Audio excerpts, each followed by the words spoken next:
So, Bill, there's something really interesting that people are talking about these days, and it's the three big T's. It's trauma, toxic, and triggered. These are the things that people are talking about, the buzzwords or the hashtags. And, it's something that we're dealing with in cognomovement all the time. But I think that the way we talk about these things and how we feel that they're related are probably different than the way most people are talking about it.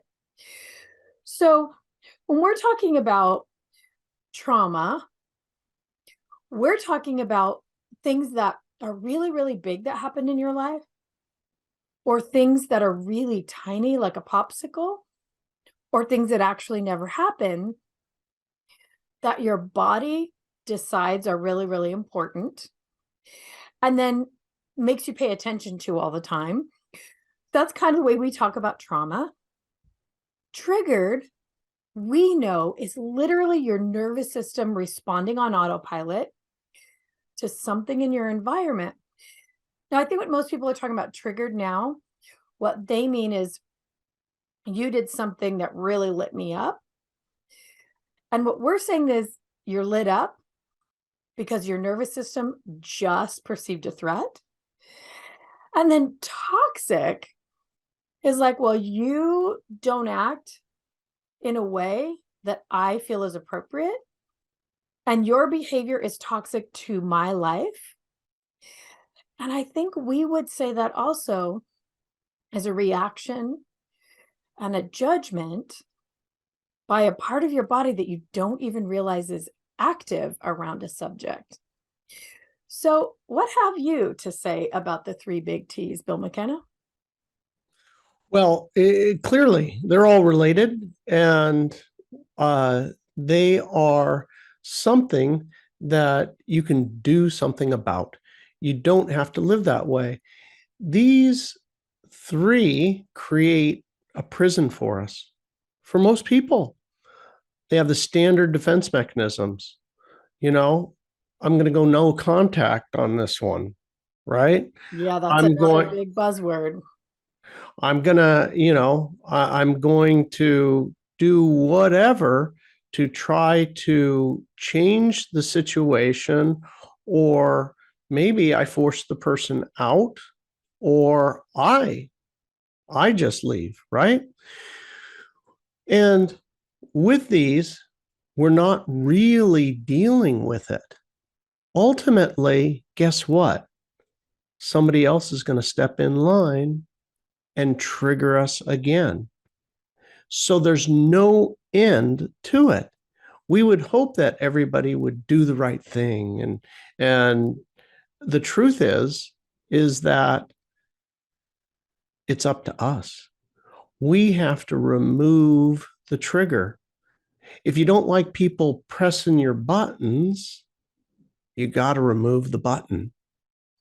That's exactly right. I mean, it's a response. And that's the thing how you and I at Cognitive Movement talk about this so differently.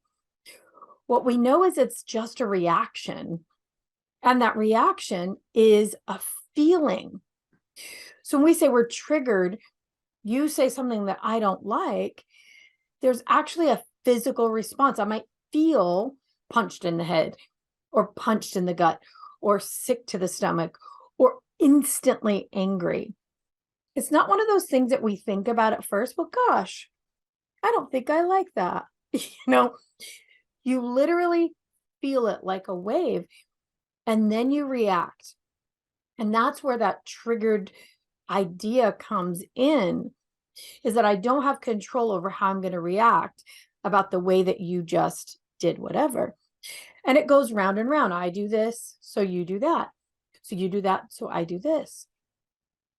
Wouldn't it be better to be able to have control or at least an understanding of why your body is acting that way? And I think that's why it's important to us to be talking about this, because we know you absolutely can change the way your body feels or receives that information, right? Exactly. Whoever chose to be triggered? Did you actually make a choice? Think about that. Did you make a choice to be triggered? No, of course you didn't. Being triggered doesn't feel good. Being triggered is a reaction, and that reaction happens in your physical body. Notice when you feel triggered, there's something in my body. There's something there. I have a feeling. And when I get that feeling, I'm going to act in some way appropriate to that. Hide, freeze, befriend, whatever you do to try to make it so that you don't have to feel that feeling. Flee. Yeah. For some people, their body literally goes into shock. So that sweating feeling, that where you start shaking, you literally can't concentrate, you can't work, it consumes your life. In fact, here's something that most people don't know, that a trigger response like that gobbles your energy. It gobbles your brain power. When you're in that triggered state, you don't have your frontal lobe working. You're not thinking clearly. Your body's also not healing. It's not doing the things that you need it to do, like digesting, because all of your energy, your horsepower is being routed to this one response that is ultimately super unresourceful, meaning it just doesn't do any good. It's not helping you. What you want to be able to do is have a really, you said the word appropriate, but an appropriate response that makes you actually feel empowered, that helps you understand what you're receiving for information and how to put it back out, that maybe helps another person understand how they could act differently. But you just cannot do that in that particular state that we're calling triggered. But what it really is a very heightened fight or flight response that's probably based in one of those other T's, trauma. So let's talk about that a little bit. How does the nervous system, how does the body deal with what we think is a trauma? So, traumas actually are stored in the physical body. How do you know that? Actually think about your trauma and notice where you feel something in your body. Pay attention. You're going to feel something in your body. Now, when we have traumas, right? And maybe if we have it as a child, typically what happens is we will deal with the trauma in the way that the child would. If I got traumatized as a child, maybe my response was to freeze or to try to somehow distract the person. Or maybe it was to shut down. And that was my tool as a child. If you don't process these traumas, what happens is the repetitive pattern comes up in the life and we end up utilizing the exact same tool. Now, those tools were effective for a child, but they're very damaging as an adult. They will destroy your life if you use the same tools as you used in today's circumstances for those type of situations. It's a really, really good point, Bill. Think about it. It's the first time somebody hurt your feelings by rejecting you. Maybe it's kindergarten. They don't let you stand next to them in line. And what your little body does is go into full meltdown, and maybe you throw a tantrum. Or maybe you go completely internal and try to go invisible. Now you're 35. Someone does something that feels the same, may not be the same at all, but feels a little bit like rejection. Your nervous system on many levels is going to do the exact same thing, just like you said that it did the first time. Only now you're 35 and it's not okay to melt down in the middle of whatever. Let's say it's a grocery store or work or church or your mother's house. Or it's not okay to try to go invisible because you still have to get through the day. But that's what your body does. Now, I said something when we opened this chat about that maybe that trauma never even happened, but your body recorded it. So maybe that 5-year-old, you thought you were rejected because the kid next to you didn't want to stand by you, but maybe they were about to wet their pants, so they ran off to the bathroom. But you thought they left you. So these are the kinds of things that happen. Sometimes it's a known issue. We really know it's a trauma, like maybe being hit by a car or falling off a ladder or the death of a parent. But a lot of times it's these little things where, from the perspective and the age right then, we perceive it as a rejection or a trauma. And then we just run on that premise for the rest of our lives. Not logically, of course, but neurologically. The body runs a little threat assessment pattern. Oops, are they going to reject me? Oops, did they just reject me? And then that trauma becomes a trigger. So if you want to see the evidence for this, it's so clear to see it in the people around you. How many times have you found yourself around somebody and witnessed them do it to you? You weren't doing anything, but all of a sudden they interpreted your action as whatever, offensive. So with that, this is a really serious thing. It's damaging to their life and their relationships. If you act this way in business, and people do, you're going to end up damaging business relationships. So here's the thing. It's easy to see this in others and extraordinarily difficult to see it in ourselves. It's so true, especially in close relationships like husband and wife, siblings. You just think, why the hell do they act that way? And they're probably thinking the same thing about you because you're reacting to them based on something most of the time that's not even happening now. You think it is, but it's really not. You're reacting from a place somewhere in the past, from an artifact, really. And so the person will be like, why are they overreacting about this? Why are they making such a big deal about nothing? It's because your body's really making a big deal about all the times that something similar happened, right? Right. Oh, it's not even here and now.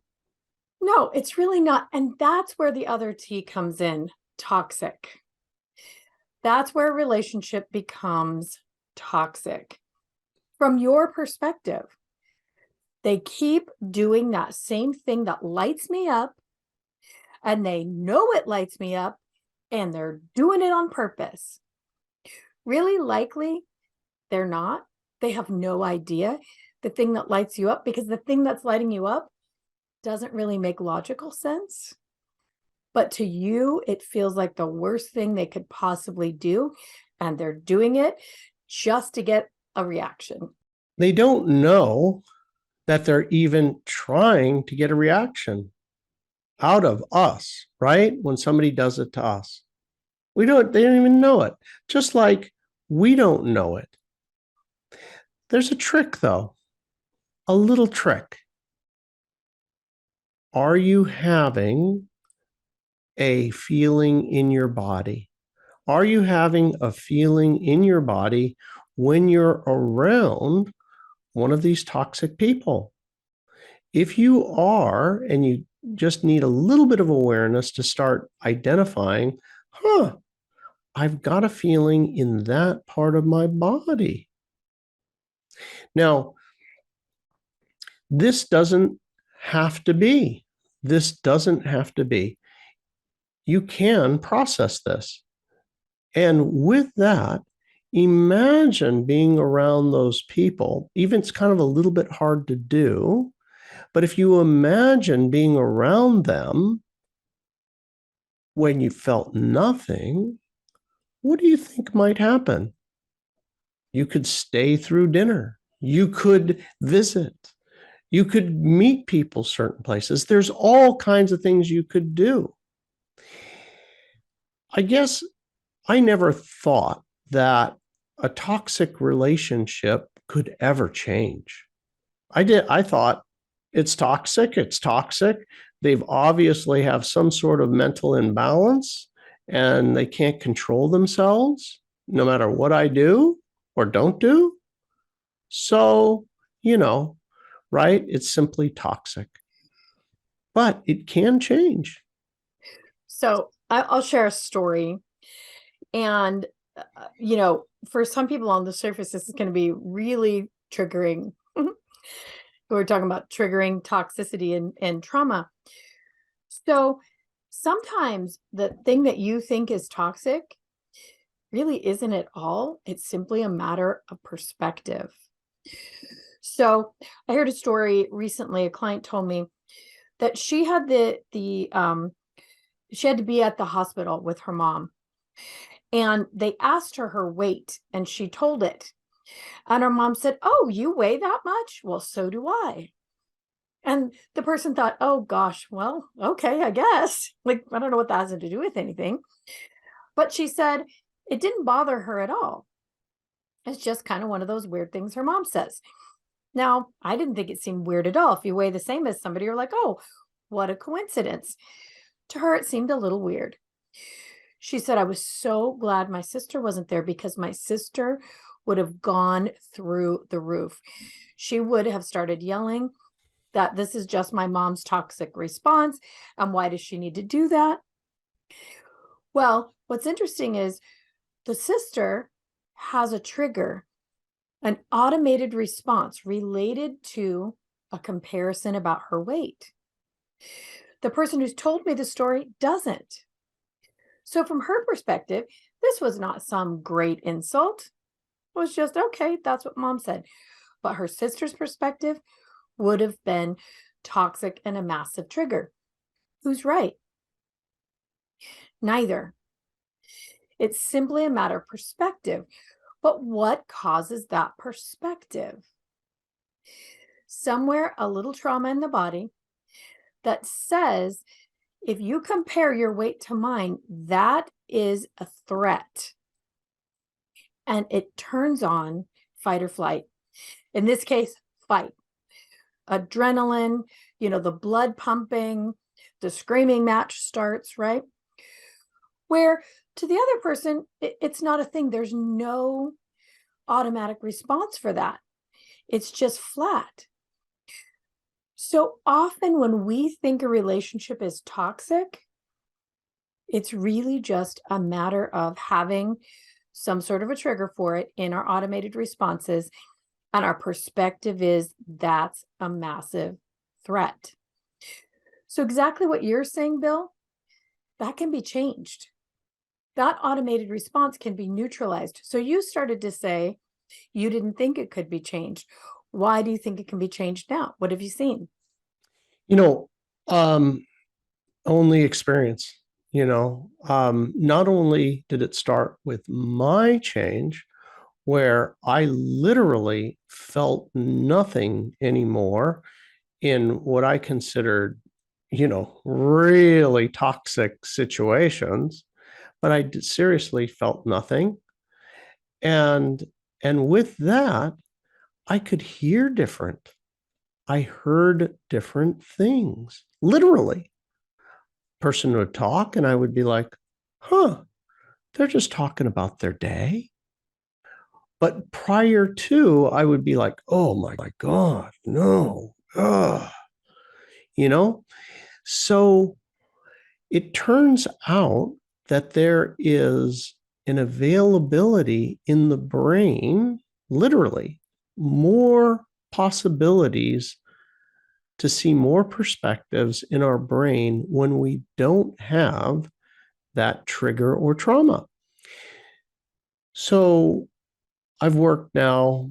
Liz and I had developed cognomovement, and we've both worked with thousands and thousands of people.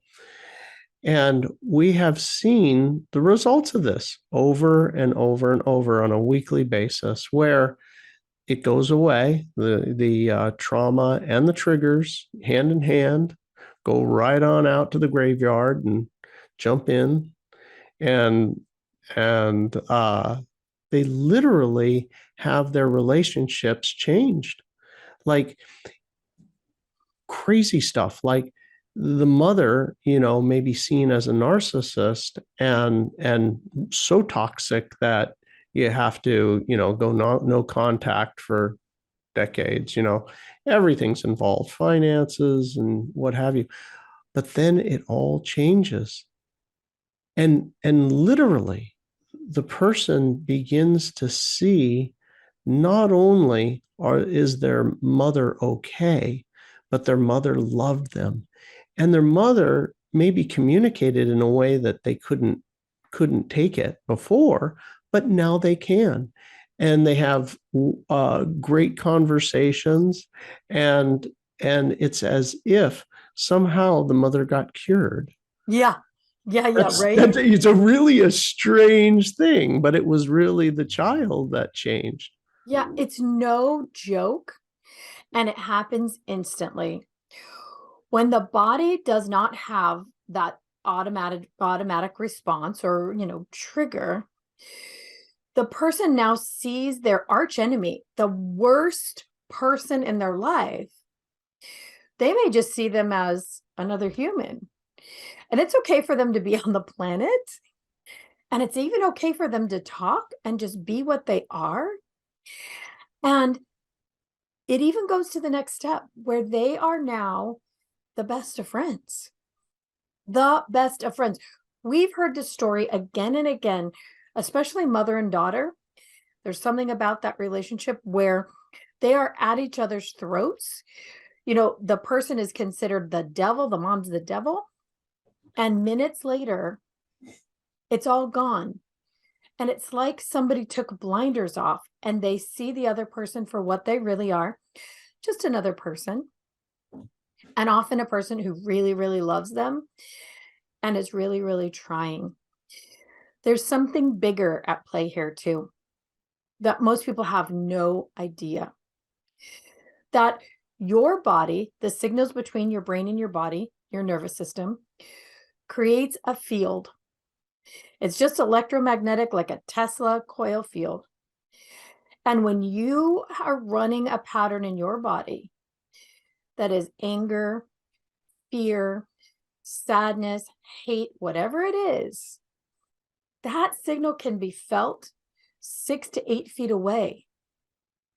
And when the person who's your arch nemesis comes anywhere near you, they feel that signal.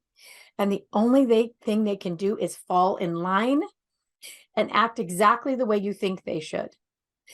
The minute that signal is changed, literally the very minute, the other person is free to act differently. That's why we see it so often, that when the automated responses, that electromagnetic signal is changed, miraculously, the other person in the relationship is also changed. And the relationship seems instantly healed. It really looks like a miracle, doesn't it, Bill? It sure does. It sure does. And the impact is like an echo or a wave that goes out. It affects many, many people. And every area of the life too, not just that one relationship. It'll affect your finances, your health, other relationships, your creativity, your focus, your overall mood, your ability to have energy during the day, your sleep cycle. Everything has changed because that one single pattern can draw down your energy so much. And the release of it is like, woohoo, I'm back. Baby's back. Yeah. It's an incredible thing. So with cognitive, we started out this chat that trauma, toxicity, and triggers, really, we think about them differently, and maybe people understand that now, but really they all come from the same root. That if you can pull that root, pull the plant out by the roots, you can change all of it. And it can happen really, really quickly. Would you share just briefly, Bill? How can it happen so quickly? What's the actual physical change that happens?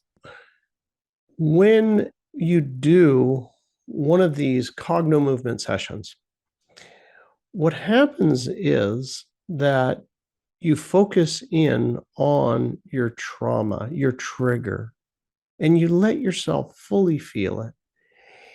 It turns out that there is a sensation somewhere in your body. This sensation, your nervous system is holding on to an actual sensation in a certain part of the body. It also lights up a certain part of your brain when you have this. Now, this session is physical. You're doing some activities during the session that are physical. And what ends up happening is you literally feel physically this leave the body. I mean, literally, it'll walk right up the body. A lot of times it's up the center line or down the center line of the body, and you literally feel it. Like I feel it in my stomach, and then I feel it in my heart, and maybe I start feeling in my throat and it's coughing, and then I feel it, maybe at the top of my head, like there's a headache, and whoosh, then it leaves. So with that, with the sensation out of the body, as it turns out, as Liz Larson says, if you don't have a feeling in your body, you won't have any thought about it. The mind has no opinion if the body doesn't have a sensation about the issue. It's a famous Liz Larson quote. It's actually your mind doesn't give a crap about what there's no feeling for in the body. I was trying to not to use that word. I know, but it's true. Yeah, it really is true.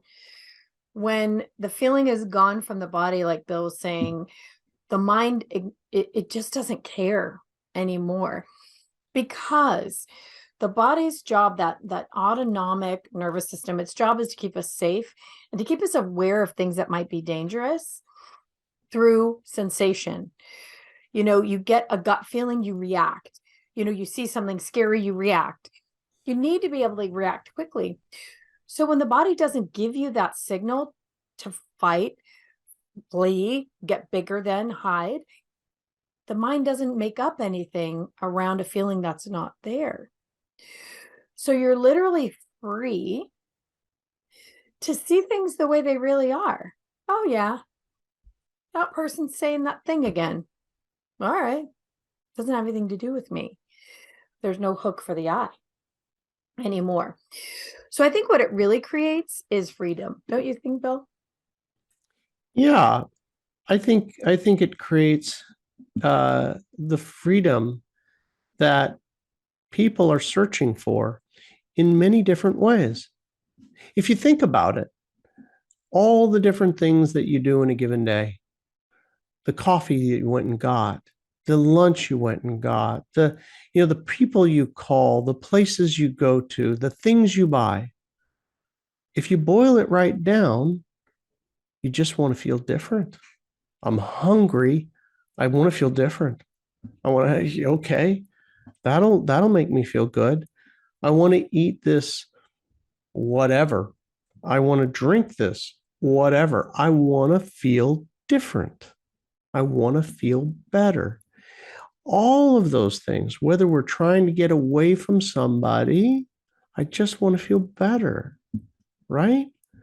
So with the freedom of not having a trigger, you get the opportunity to feel good. And you don't have to go out and buy a new car to do it. You don't have to go to extraordinary lengths to start feeling the way you want to, which is what you're doing with all of these things that you do on a daily basis. Yeah, it really made me think, Bill, that it's gotten really popular now to be triggered. It's a good thing, it's an okay thing. And personally, I think it's a big fat hairy lie. It's something that really distracts you from being who you came to the planet to be. Being triggered doesn't really help you with anything. It just keeps you in an old pattern that takes away time and energy from something that might actually be what you want to do. We don't want to spend time being triggered. We want to spend time, loving other people, having joy, creating something on the planet, having our attention be on something really resourceful and generative. So I think even though these are really big buzzwords, my trauma creates my triggers, and my triggers mean toxic relationships, it's great to be able to recognize when you feel that way. But what's better is to be able to stop that response and have that freedom that you're talking about to move about the planet, create things, have resources, be a joy for other people. I guarantee you, if you're a person who's triggered all the time, you are not a joy to be around. I mean, have you known people like that, Bill? Who hasn't, right? You just want to get away, right? I mean, there might be somebody who's, maybe, you join in the party for a little while, but after a while, everybody just wants to get away. They just want to get away. That's all they want. And, I think the person, whoever's having these triggers, also wants to get away. They're like, I don't wish I didn't feel this way, right? It's not a joy to get triggered. That you get an adrenaline rush and you're like, but it's not very fun. No, because when you're in a state of, trauma, triggered, toxicity, you're going to be blaming other people for what's happening in your life. You're likely going to be angry, sad, frustrated, humiliated. None of those are positive things. And they're all things that seem like they're outside of ourselves that are affecting us. And I found the most powerful thing is knowing that if I no longer have a hook for that eye, or I no longer have an automated response for that input or stimulus, then I have the absolute power to change that piece of my life. It really is absolute power when you know that you can just delete that sensation, that feeling, that automated response, and have everything around you change with it. That feels like ultimate power to me. There was a secret long ago that a wonderful teacher had given, and it was, we feel about ourselves the way we treat others. And it really opened up a window to seeing the truth. I know when I didn't treat others good, I certainly didn't feel good about me. But with this information, not only will you get a better understanding of the other people around you who are triggered, but it's also a catalyst for some change. Yeah, you're absolutely right. And this is something Bill's always saying, is that you can't think greater than you feel. Let that settle. If you're feeling angry, if you're feeling traumatized, if you're feeling like your relationships are toxic and that's how you're feeling, you're not going to have a lot of great brain power to create beautiful things in your life. So if you're ready to change that for yourself, if you're recognizing, wait a minute, I've been encouraged to be triggered, but where's it getting me? If you're recognizing that, yeah, I have something that I really perceive as trauma in my life that may be creating toxic relationships. If you like the information that you heard about this today, if it's really shaking something up in your mind, consider doing something about it right away. Doing something like cognomovement that literally changes the way your body and your mind responds to this input. Bring yourself from childhood into the adult body you are now with your reactions the way they could be, rather than what they are, reacting from your past, maybe that 5-year-old like we were talking about. Have full control and freedom over how you feel. That's really the place to start. What do you think, Bill? I think Liz Larson quoted it perfectly. Take control of your life. It's your life. Is there a value in being triggered, or do you want to take down those walls and live a full, complete life that's at your command instead of being at the effect or the mercy of the environment around you? Yeah, really well said. Our tool is cognomovement.com. It's very effective at this, and we invite you to join us. Come on over, take a look at what's there. But even if you don't, if you heard some in this conversation that really makes you think about changing that pattern in your life, we're really happy about that, because we know the more people that do, the higher the level of the consciousness of the planet becomes. If you can think better, you can do better. So everybody, let's do better.